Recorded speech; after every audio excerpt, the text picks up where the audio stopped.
અત્યારે તો મિત્રો આપણે જો મેરડીમન મંદિરે પહોંચી ગયા હઈ. જો મેરડીમન મંદિર છે અને જો આ શ્રીફળ આપણે અહીંયા છોતરા ઉખેડી નાખ્યા છે.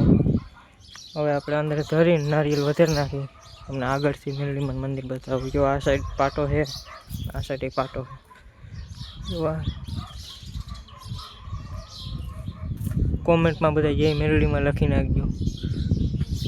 ચાલો ના શ્રીફળ ધરીને વધારી નાખે.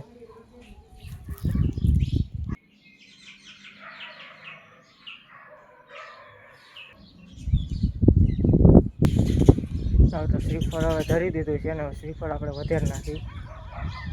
પછી હજી આપણે ઘરે જઈને પાછા હજી જવાના છીએ મેરડીમાં પાછા.